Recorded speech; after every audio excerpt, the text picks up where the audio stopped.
نمازوں کے بارے میں آپ فرمائیں۔ ہاں، تو اکثریت جو ہے جس میں چاروں امام بھی شامل، وہ کہتے ہیں کافر کا معاملہ الگ، وہ تو مانتا ہی نہیں تھا کہ یہ فرض ہے، وہ تو جب سے مسلمان ہوا شروع کرے گا۔ مگر یہ مسلمان جو مسلمانوں کے گھر پیدا ہوا، یہ سمجھتا تو تھا کہ میرے اوپر فرض ہے، اس نے اگر کوتاہی کی تو وہ قرض بنتا گیا، اس لیے اس کو ادا کرنا پڑے گا۔ اس کے لیے پھر انہوں نے کہا کہ جس شخص پر اتنا بوجھ ہے، امام شافعی رحمۃ اللہ علیہ نے تو یہ فتویٰ دے دیا کہ اس کے لیے تراویح، تہجد، سنت، وطر حرام ہے، جب تک ان کی بجائے پڑھ پڑھ کر پچھلے فرض وہ یہ سمجھ نہیں لیتا کہ میرے وہ نہ کھاتا پورا ہو گیا۔ انہوں نے حرام کرا دی، کوئی سنت نہیں پڑھ سکتا، کوئی نفل بات نہیں کر سکتا، نفلوں کا کیا موقع جب فرض ہی اس کے بقایا۔ تو دوسروں نے کہا کہ اگر وہ ساتھ سنت مقدار وطر پڑھ لے، باقی چھوٹی موٹی چیزیں نفل وغیرہ چھوڑ دے۔ بہرحال وہ سارے امام کہتے ہیں کہ پڑھنی پڑے گی، ہر نماز کے ساتھ ایک نماز پڑھتا رہے اس نیت سے، 4 فرض زور کے پڑھے، 4 فرض اور پڑھ لیے، شروع کر دے۔ اس میں اگر اس کو موت پھر آ بھی جائے نا تو اللہ تعالیٰ یہ رحم فرمائیں گے کہ اس نے تلافی شروع کر دی، شرمندہ ہوا سر پورا کرنا شروع کر دیا۔ اور جو امام شافعی کا فتویٰ، اس میں کوئی بوجھ بھی نہیں پڑتا، بھائی آپ سنتیں تو پڑھتے ہیں نا، وہ سنتوں کی بجائے فرض کی نیت سے پڑھنا شروع کر دیں، نماز اتنی رہے گی، جان چھوٹ جائے گی۔ صرف امام ابن حزم ہے اور بعد میں ابن تیمیہ اس دور میں علامہ البانی، یہ 2-3 آدمی جو کہتے ہیں نہیں، مسلمان بھی اللہ سے معافی مانگتے رہے، اللہ کے لیے ہے نا زیادہ پابندی سے سنتیں نفل پڑھے، کثر پوری ہو جائے گی۔ یہ بہت گنتی کے آدمی جنہوں نے یہ بات کہی۔ چلو اگر ایسا بھی کوئی کر لے تو اللہ کی رحمت بہت بڑی ہے، شاید معاف کر دے، مگر زیادہ نے وہی کہا کہ جیسے حضور نے کہا کہ اللہ کا قرض کہا نا، روزے جو چھوٹ جائیں گے حج، تو یہ بن گیا قرض، یہ ادا کیے بغیر جان نہیں چھوٹے گی، پڑھے۔ تو جو طریقہ میں نے بتایا کہ وہ سنتوں نفلوں کی بجائے یہ نیت کر لے تو دل میں ہی سمجھ لینا نا، مسئلہ تو ٹھیک ہو جائے گا انشاءاللہ۔ چوتھا طریقہ بھی شاید لوگوں نے ایجاد کیا ہوا ہے کہ کوئی تھوڑی بہت 2-4 رکھتے ہیں قضائے عمری کے نام سے پڑھ لی جائے۔ قضائے عمری کے نام سے پڑھتے ہیں نا کہ آخری جمعہ کے دن 20 رکھتے ہیں، پڑھتے ہیں 17 فرضوں کی 3 وطر، اور کہتے ہیں ساری عمر کی بخشی گئی۔ اس بارے میں ایک حدیث بھی گھر رکھی ہے، وہ تو اللہ رحمت کرے، خود حنفی اور مولانا عبدالحی لکھنوی تو رسالہ لکھا کہ یہ ظالموں کہاں سے کر لی ہے، اس طرح ہو سکتا ہے کہ ساری عمر کی نماز جو ایک دن کی پڑھ لینے سے ادا ہو جائے؟ تو وہ تو جھوٹی ہے، بالکل غلط بات ہے، کوئی وہ نماز نہیں، نہ کوئی بات ہے۔ کرنا ہے تو یہ کرے کہ ہر نماز کے ساتھ ایک نماز پڑھنا شروع کر دے، اور اگر وقت ہو رات کے وقت اکٹھی بھی 17 رکھتے ہیں پڑھ لے ایک دن کی، چلو وہ ادا ہوگی، پھر دوسری نمازیں پڑھتا رہے۔ روزانہ 17 رکھتے ہیں کسی وقت پڑھ لے اکٹھی بھی، تو 5 نمازوں کا کام تو ہو گیا۔ ٹھیک ہے جی چلیے، ہمارے پاس چونکہ ہر طرح کے لوگ آتے ہیں، ہر طرح کا ذہن ہوتا ہے، تعلیم یافتہ، غیر تعلیم یافتہ، اللہ خوش رکھے ہمارے بھائی۔ الحمدللہ۔ جی۔ تو ایک بھائی نے سوال بھیجا ہے کہ کیا سارے انبیاء کرام اور تمام صحابہ کرام نے داڑھی رکھی تھی؟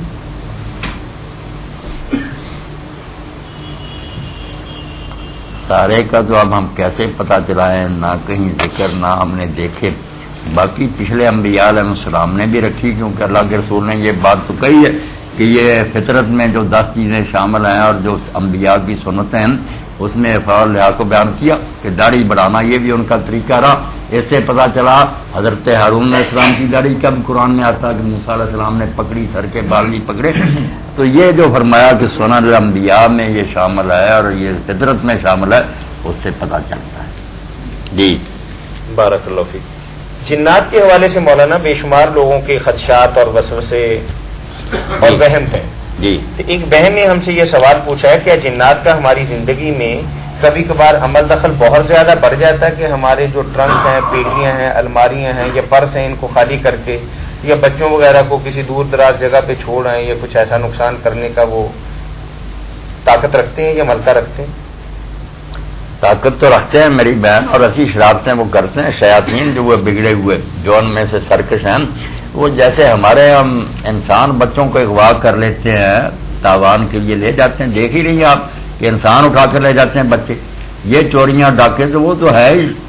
شیاطین، ان سے یہ کوئی بعید نہیں، یہ سارے کام ہو جاتے ہیں۔ ان کے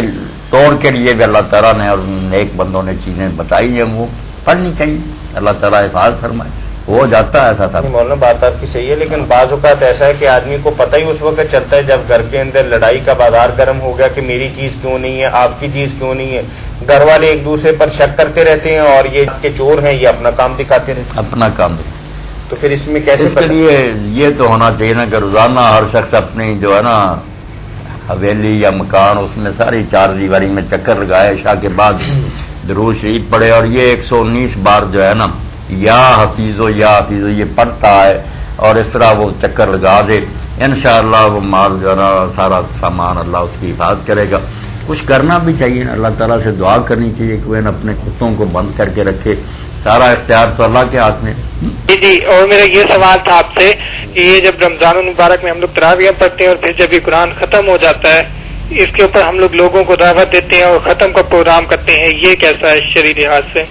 یہ تو لودھی صاحب آپ بھی جانتے ہیں ماشاءاللہ پڑھے لکھے ہیں کہ دین میں تو اس کا کوئی تصور نہیں، نہ رسول اللہ نے ایسا کیا، نہ صحابہ نے، نہ امام نے۔ اب یہ لوگ اپنی طرف سے نا مطلب اگر اس دن افطاری کر دی جائے یا لوگوں کو اکٹھا کیا جائے، دعوت دی جائے کہ نہیں، ایسا کوئی نہیں ہونا چاہیے۔ جیسے باقی دن گزر گیا نا اسی طرح بس تراویح ختم ہوئی تو اللہ جی مولانا اگر اس نظریے سے ہو کہ چلیں اللہ تعالیٰ نے ہمیں یہ مہینہ بخشا اور یہ سعادت بخشی کے قرآن سنا، اب اس خوشی کے موقع پر تھوڑی سی مٹھائی بھی بانٹ دی، 4 دوستوں کو اکٹھا بس طاہر صاحب اسی طرح بدعات ایجاد ہوئی ہیں، لوگوں نے ایسی مسلطوں سے ہی گھڑی ہے نا کہ چلو یہ ہو جائے یہ ہو جائے۔ جی میرا نظریہ بھی یہی ہے کہ اگر یہ بدعات شروع ہوتی ہیں یہی سے ہوتی ہے نا کہ ہم لوگ یہ کہتے ہیں کہ چلو یہ بہتر ہے، نہیں بہتر کوئی نہیں لودھی صاحب، بہتر وہی ہے جو اللہ کے رسول نے طریقہ نہیں کیا، بس نہیں کیا صحابہ نے نہیں کیا، ہم کیوں کریں؟ جی قرآن مجید ختم ہوتا رہا اس وقت بھی تراویح میں کون کرتا تھا؟ اب مولانا معذرت کے ساتھ ایک چھوٹا سا سوال ہے کہ رسم و رواج کے اعتبار سے شاید ہی ملک کے اندر لاکھوں مسجدوں میں سے کوئی ایک مسجد ہو کہ وہاں ختم قرآن ہو اور اس طرح کا اہتمام نہ ہو۔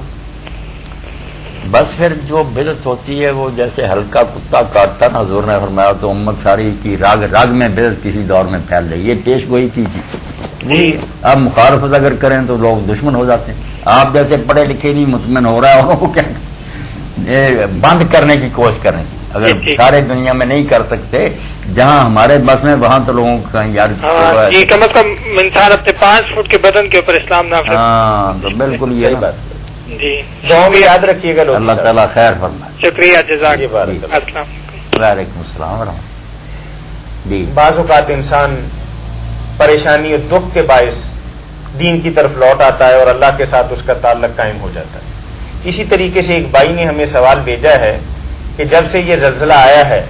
میری کایا پلٹ گئی، میرے دل کے اندر مرنے کا احساس پیدا ہو گیا، اور پہلی زندگی کے اندر میں نے بے شمار لوگوں کی غیبت بھی کی، زیادتی بھی کی، برا بلا بھی کہا، اب میرے لیے کیا حکم ہے کہ خالی میں اللہ سے استغفار کرتا رہوں یا جن کے ساتھ میری زیادتی ہوئی ہے ان سے بھی جا کر میں معذرت کروں اور معافی مانگوں؟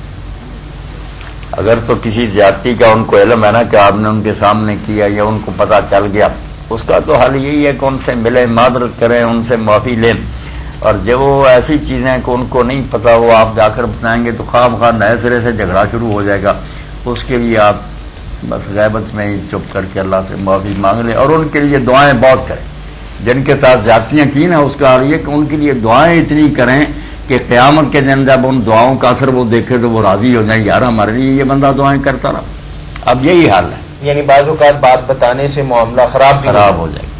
پہلے تو علم ہے یعنی آپ نے بتایا وہ تو رنجیدہ ہو جائے گا، کہاں معافی دینے کی بجائے ہو سکتا معاملہ بڑھ ہی جائے۔ صحیح بات۔ قرآن کریم کے حوالے سے ایک بھائی نے سوال کیا ہے کہ جب یعقوب علیہ السلام کی وفات کا وقت قریب آیا تو اپنے بیٹوں کو انہوں نے اکٹھا کر کے پوچھا کہ تم کس کی عبادت کرو گے؟ تو انہوں نے جواب دیا کہ ہم اپنے باپ دادا ابراہیم، اسحاق اور یوسف علیہ السلام یعنی حضرت ابراہیم علیہ السلام کے دین کی، ابراہیم، اسحاق اور اسماعیل کی پیروی کریں گے۔ جی تو جبکہ انہوں نے اللہ پاک کا نام نہیں لیا، وہاں کہنا تو یہ چاہیے تھا کہ ہم اللہ کی بندگی کریں گے، تو وہ کہہ رہے ہیں کہ انہوں نے جو الفاظ کہے ہیں تو انہوں نے تو ابراہیم علیہ السلام اور حضرت اسحاق اور اسماعیل کا نام لیا کہ ان کی بندگی کریں گے۔ ان کی بندگی نہیں کریں گے، ان کے خدا کی بندگی کریں جی اگر براہ راست اللہ کا نام لیتے تو زیادہ بہتر تھا یا یہ طریقہ زیادہ بہتر ہے؟ نہیں، شاید سوال یہی ہے ان کا۔ شاید یہی سوال ہو، مگر اس سے جو حضرت یعقوب علیہ السلام کو خوشی ہوئی، کئی پشتوں سے الحمدللہ ہم توحید پر آ رہے ہیں، تو میرے بیٹوں نے بھی کہا ابا جی آپ بے فکر ہیں، جو حضرت ابراہیم علیہ السلام ہمارے جد امجد سے آ رہا دین توحید ہم اسی پر چلیں گے۔ اب تو ان کے لیے مزید ایک اللہ کے فضل کا بیان ہو گیا نا کہ صرف نئے سرے سے نہیں ہم اللہ کو پوجنے لگے، یہ تو پشتیں گزر گئی۔